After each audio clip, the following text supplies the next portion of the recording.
Pardon the interruption, but I'm Mike Wilbon. Tony, a New York man, has been charged with smuggling 3 Burmese pythons in his pants.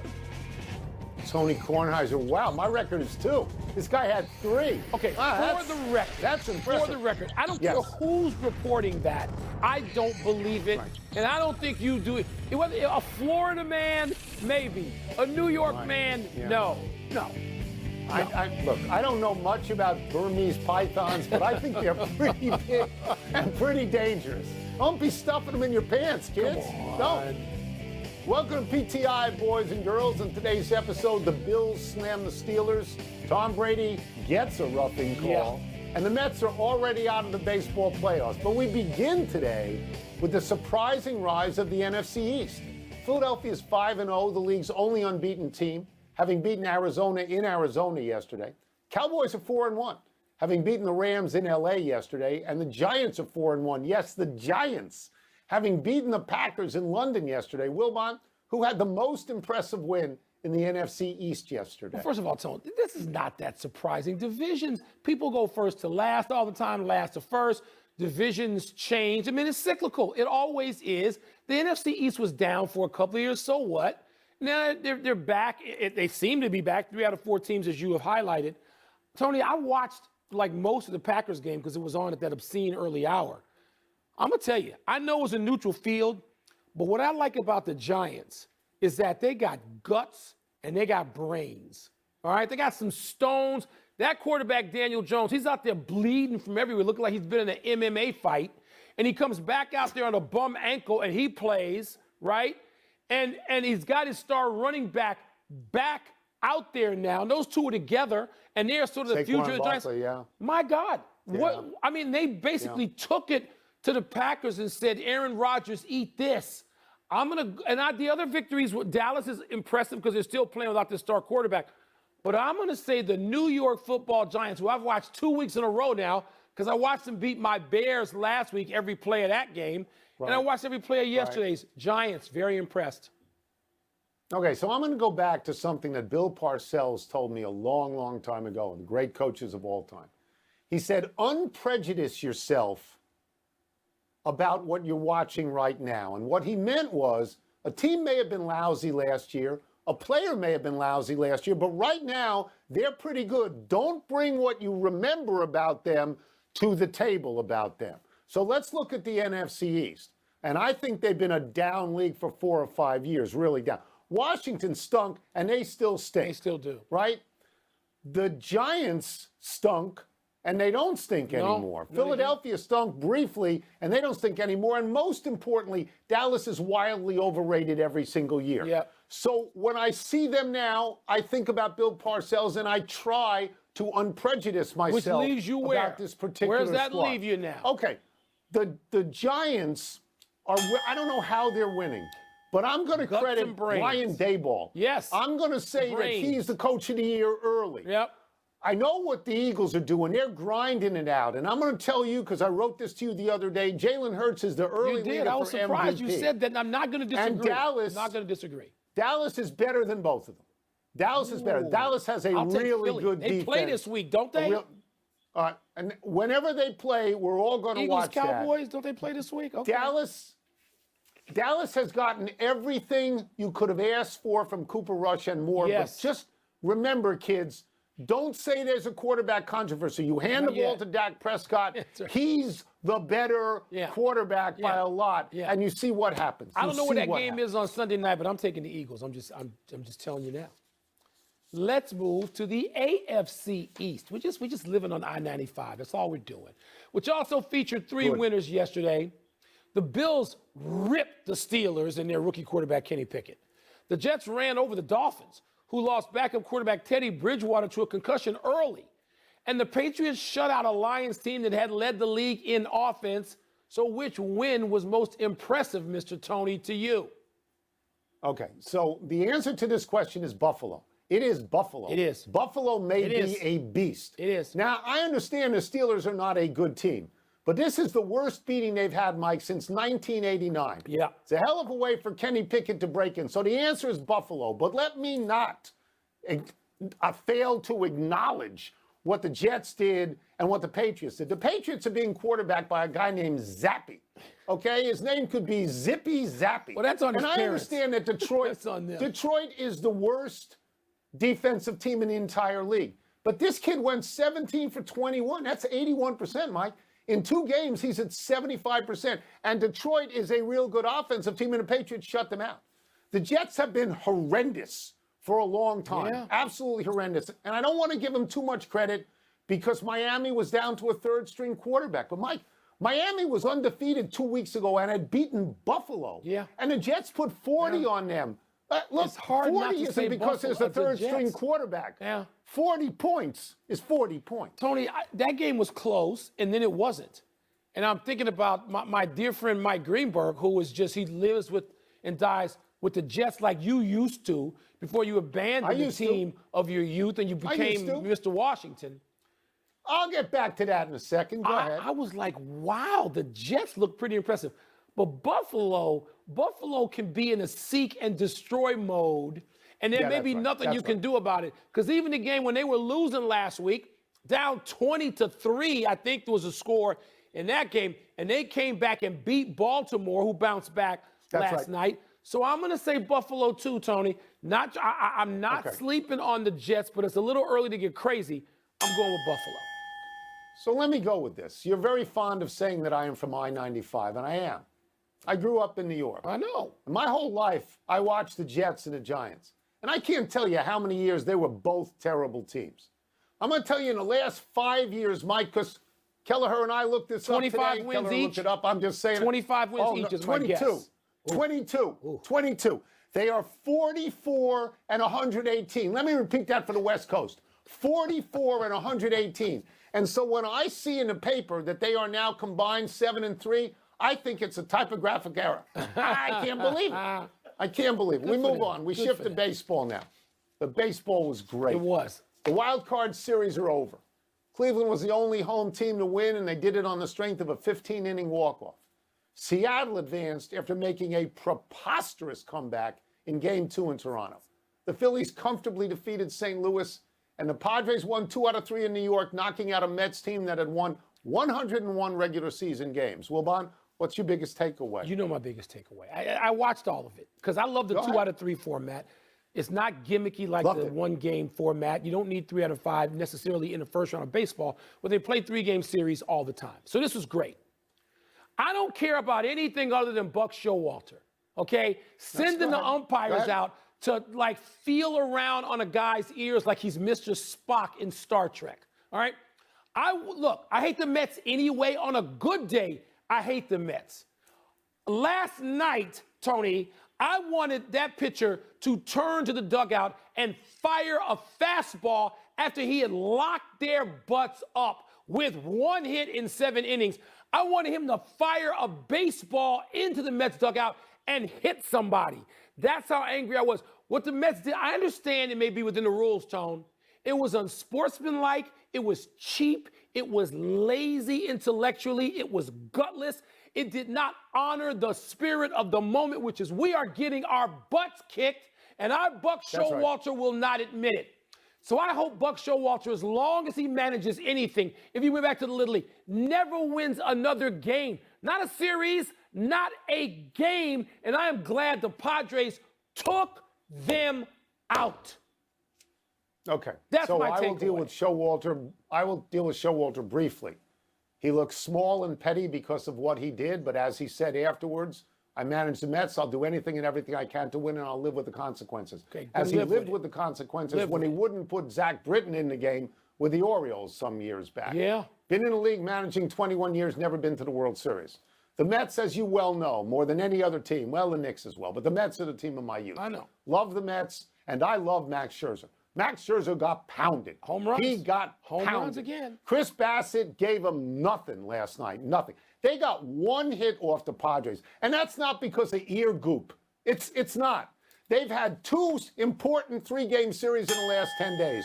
The Braves and the Padres, they lost them both. They won 1.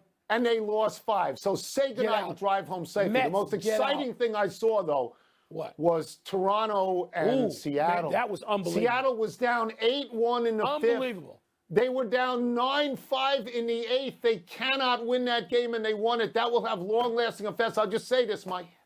Toronto should have closed the border before playing that series. Just don't let them in. Tony. Don't let them in. Let's take a break. I bailed on that game. I went to get Chinese food. I went to Foon Lin. It was And I get there and I go, what do you mean it's like 9-5? And I got to watch the rest of it. It was an amazing game. It was an amazing It was. Let's take a break. Showalter, you take Coming up, did Tom Brady really get roughed? Okay. Go ahead. I went off on that. Draymond Green, is he right to take a leave of absence after video of his punch got leaked to TMZ? Tom Brady. You can say whatever you want about Brady. Just leave me about 10 seconds. Okay? Don't go through the bell. Give me 10 seconds. I could go for a week. Pardon the Interruption is presented by the refreshing taste of Twisted Tea Hard Iced Tea. Please drink responsibly. Part of Happy Hour. To Pardon the Interruption, brought to you by Twisted Tea. Part of Happy Hour.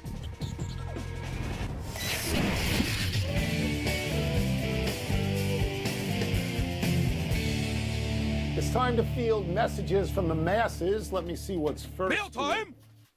Here we go. Do you understand why the Falcons got called for roughing Tom Brady? No. And whatever anybody says to call this as roughing is a lie. There's no, I guess there's a rule, Tony. We missed the rule. Here's the name of the rule. Brother can't hit Tom Brady. That's the rule. Brother can't sack Tom Brady. That must be it. Because the Atlanta Falcons guy, he doesn't slam him on his head. Brady doesn't even land really on the ground. He lands more on the defensive player. But brother can't sack Tom Brady. It's against the rules. The league doesn't want that. So that's what we're stuck with. And they robbed Atlanta of a chance to win. And the league ought to be embarrassed. The league is embarrassed at nothing. Nothing. It's not embarrassed at, having guys like Jim Caldwell and Eric Bieniemy not be in the pipeline for jobs forever and ever and ever. Not embarrassed by that. And it's not embarrassed by brother can't touch Tom Brady. It's a rule. And they'll call it because they did. Okay. So when I first saw it, I thought it was legitimate. And then I saw the replays. And he is thrown down with a wrestling move. This is the exact same move, the throwdown, that caused a concussion with Tua and caused this to be a point of emphasis right now, this week, next week, the week after, because it's a player safety issue. Does Tom Brady get special dispensation? Yes, he does. I believe he's earned it over 20 years. We have a good friend, Sam Smith, who wrote a book called The Jordan Rules, explaining how Michael Jordan got special dispensation. When he pushed off to get free, it was never a foul. When he went to the basket, even if he wasn't hit, he got an and one. Did Michael Jordan deserve it? He deserved it. He had earned this over a long period of time. Mike, I don't think you can sit here and make fun of the NFL as you do for not ever caring about player safety and then rail against this particular thing. It comes up at a time when quarterbacks are entering the concussion protocol and they're gonna throw this flag. Tom Brady's big fat head never touched the ground. Tua's did. Tom Brady wasn't twitching.